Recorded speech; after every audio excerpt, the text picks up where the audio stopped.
What is gravity? Stunned silence.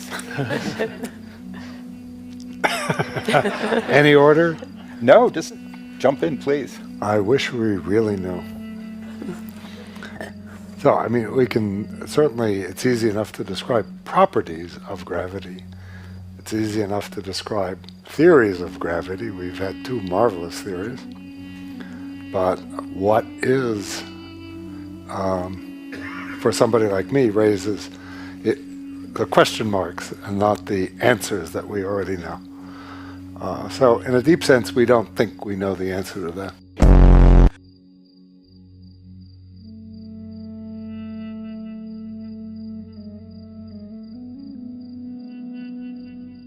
We have the theory of gravity. Gravity keeps you on this floor. Gravity attracts everything around its vicinity to create gravity around the Earth. Or, as we say in our astronomy courses, when we teach our kids, gravity sucks. Gravity sucks evenly. It pulls everything to the center. But then Einstein gave us a different picture. Gravity doesn't suck at all. We tell our students, we lied to you. Gravity does not pull you to the floor. Space pushes you down. Why are you sitting in your chair today? Does gravity pull you to the floor? No. There is no such thing as gravitational pull. We lied to you. নাসার মতে পৃথিবীর আকৃতি হচ্ছে গোলক, ফুটবলের মতো, যা প্রতি ঘন্টায় ১৬৭০ কিলোমিটার স্পিড বেগে ঘূর্ণায়মান অবস্থায় রয়েছে। আমরা এখন স্ক্রিনে যে ভিডিওটি দেখতে পাচ্ছি, এটি হচ্ছে সোলার সিস্টেম। পৃথিবী সূর্যকে ফলো করছে একটা নির্দিষ্ট কক্ষপথে ঘুরতে ঘুরতে। সূর্য নিজেও স্থির নয়, এটি গ্যালাক্সির মধ্যে প্রায় ৭,২০,০০০ কিলোমিটার প্রতি ঘন্টা বেগে চলমান। একই সময় পৃথিবী সূর্যের চারপাশে প্রায় ১,০৭,০০০ কিলোমিটার প্রতি ঘন্টা গতিতে ঘুরছে। এখন প্রশ্ন আসে, আমরা কেন এই বিশাল গতি বা ঘূর্ণন অনুভব করি না? সাধারণভাবে বলা হয় এর কারণ হচ্ছে গ্র্যাভিটি বা মহাকর্ষ। এই শক্তি এতটাই প্রভাবশালী যে এটি বিশাল মহাসাগরকে ধরে রাখে, বড় বড় বিল্ডিংকে মাটির সাথে আটকে রাখে। কিন্তু তখন প্রশ্ন ওঠে, যদি গ্র্যাভিটি এত শক্তিশালী হয়, তাহলে হিলিয়াম বেলুন কেন আকাশে উঠে যায়? এটা একদমই সাধারণ ব্যাপার। হালকা বস্তু উপরের দিকে উঠবে এবং ভারী বস্তু নিচের দিকে নামবে। গ্র্যাভিটি যদি সত্যিই অনেক শক্তিশালী হতো, তাহলে আমরা উঠে দাঁড়াতে পারতাম না, একদম মাটির সাথে লেপ্টে থাকতাম। আইজ্যাক নিউটনের কল্পনায় গ্র্যাভিটি নামক তত্ত্ব জন্ম নেওয়ার অনেক আগে থেকেই ঘনত্ব আর ভাসমানতা ছিল প্রকৃতির এক অদ্ভুত সুন্দর ব্যাখ্যা। কেন আপেল নিচে পড়ে আর হিলিয়াম বেলুন আকাশে ওঠে? এর কারণ একটাই, যে বস্তু যার আশেপাশে পরিবেশের চেয়ে বেশি ঘন সেটা নিচে নামে, আর হালকা হলে ওপরে ওঠে। আপেল নিচে পড়ে কারণ এটা বাতাসের চেয়ে ঘন, হিলিয়াম বেলুন ওঠে কারণ এটা বাতাসের চেয়ে হালকা। এখানে গ্র্যাভিটি বলতে কোনো শক্তির প্রয়োজন নেই। এই কারণে বৃষ্টির ফোঁটা নিচে নামে আর পানির মধ্যে বাতাসের বাবল ওপরে ওঠে।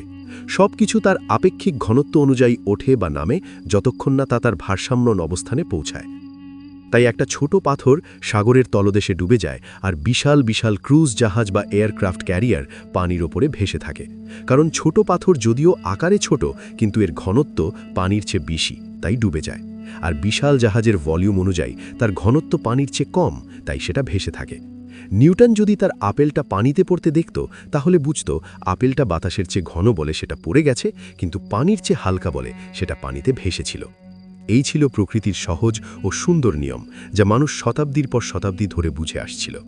কিন্তু হঠাৎ এক সময় তারা আমাদের বই পাল্টে দিল, আমাদের বিশ্বাসকে তারা পাল্টে দিল। নিউটনের জ্যোতির্বিজ্ঞানের পক্ষ সমর্থকরা একে বিজ্ঞান জগতের সবচেয়ে বড় আবিষ্কার এবং আধুনিক জ্যোতির্বিজ্ঞানের ভিত্তি বলে দাবি করে। কিন্তু যদি প্রমাণ করা যায় যে এই গ্র্যাভিটেশন আসলে নিছক একটা অনুমান ছাড়া আর কিছুই না, এবং এটি শুধুমাত্র মস্তিষ্কের কল্পনা, যার বাস্তব অস্তিত্ব এর প্রবক্তা আর সমর্থকদের মাথার বাইরে কোথাও পাওয়া যাবে না, তাহলে আধুনিক এই তথাকথিত বিজ্ঞানের সমস্ত তত্ত্ব ভেঙে পড়ে যাবে একেবারে সমুদ্রের মতো সমতল ভূমিতে। আর এই তথাকথিত সবচেয়ে নির্ভুল বিজ্ঞান এবং বুদ্ধিমত্তার কৃত্তি এক লাফে পরিণত হবে হাস্যকর কুসংস্কারে, এবং তা হবে মানুষের অজ্ঞতা আর বিশ্বাসযোগ্যতাকে ঠকানোর সবচেয়ে বড় প্রতারণা।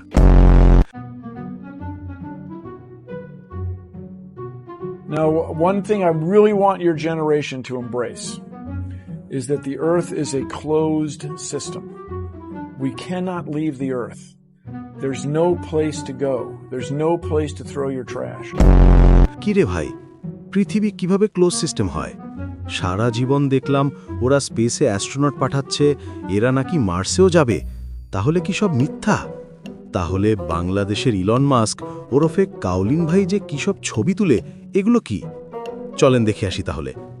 কাউলিন ভাই 2025 সালের 28 জুলাই ডলফিন নেবিউলার ছবি পোজ দিয়ে বলে, এই ছবির ডেটা তিনি 2020 সালে চিলির একটি রিমোট অবজারভেটরি থেকে ধারণ করেন। যেই ছবি তিনি ধারণ করেছেন সেই একই ছবি অনলাইনে অভাব নাই। আপনি চাইলে আপনার মন মতো করে কালার চেঞ্জ করতে পারবেন, নাম মুছে নাম লাগাতে পারবেন, সব কিছুই করতে পারবেন। আর যদি প্রিমিয়াম সাবস্ক্রিপশনের এআই হয় তাহলে তো মামার কথাই নাই। কাউলিন ভাই এখানেই থেমে নাই, তিনি কষ্ট করে তার 75 কিলোমিটার দূরে গিয়ে স্পেস স্টেশনের ছবি ক্যাপচার করেছে। কিন্তু বিল নাই বলছে পৃথিবী ক্লোজ সিস্টেম। পৃথিবী যদি ক্লোজ সিস্টেম হয় তাহলে কাউলিন ভাই কার ছবি তুলেছেন? না না, এটা বিশ্বাস হয় না আমার। অবশ্যই স্পেস স্টেশন আছে। কাউলিন ভাই এইভাবে মিথ্যা কথা বলতে পারে না।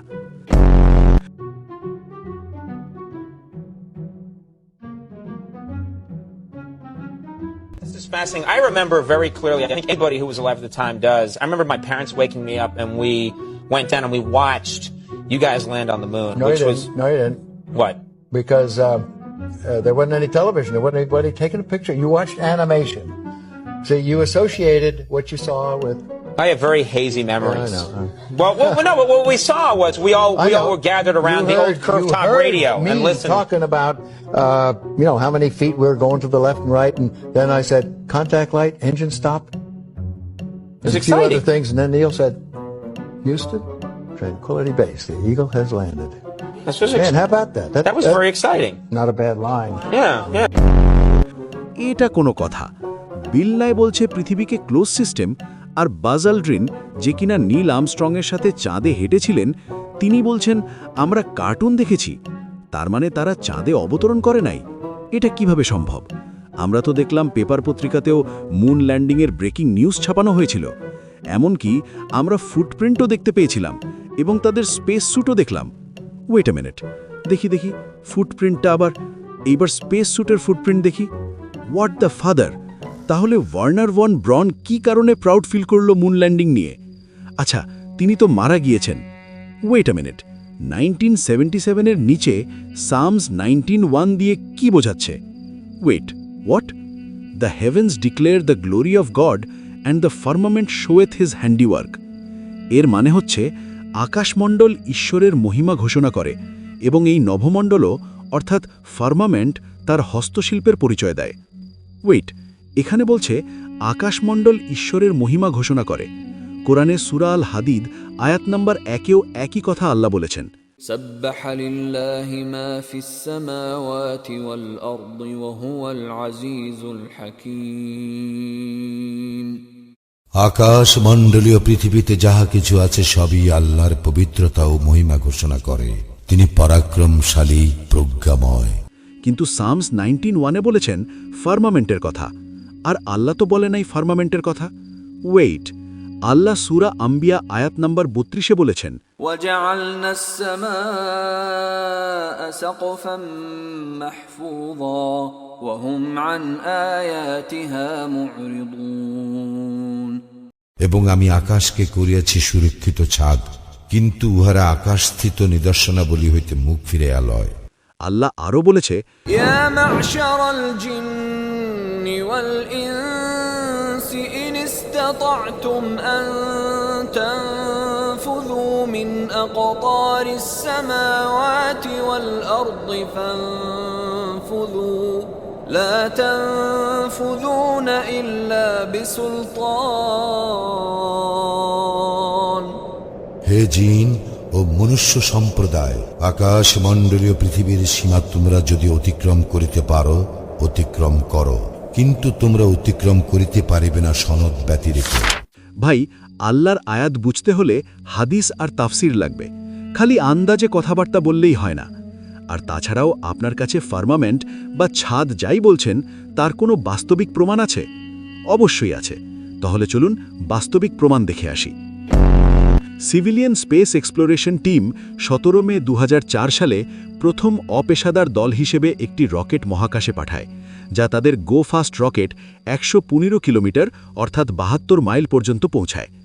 2014 সালের 14 জুলাই তারা আরেকটি নতুন গো ফাস্ট রকেট উৎক্ষেপণ করে, যা তাদের আগের রেকর্ড ভেঙে 117.6 কিলোমিটার অথবা 73.1 মাইল উচ্চতায় পৌঁছায়।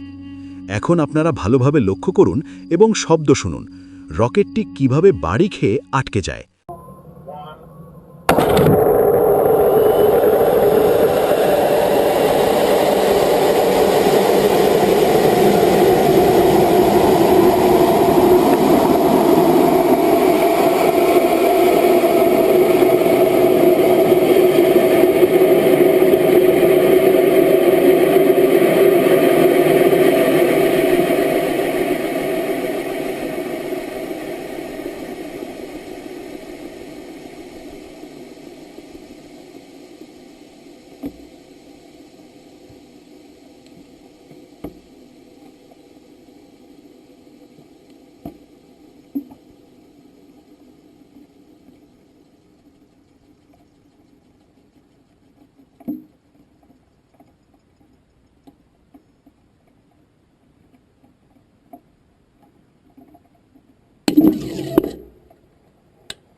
আপনি এই ভিডিও দেখালেই হবে নাকি? এটা যেই কেউ এআই দিয়ে বানাতে পারবে। আপনার এই সোর্স বা ইনফরমেশন আমার কাছে গ্রহণযোগ্য না। সমস্যা নাই, আমি আপনাদের এখন দেখাবো নাসার রকেট লঞ্চের ভিডিও।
এ মিথ্যুক, আপনিও মিথ্যুক, কিন্তু আমাদের কাউলিন ভাই কখনই মিথ্যা বলবে না।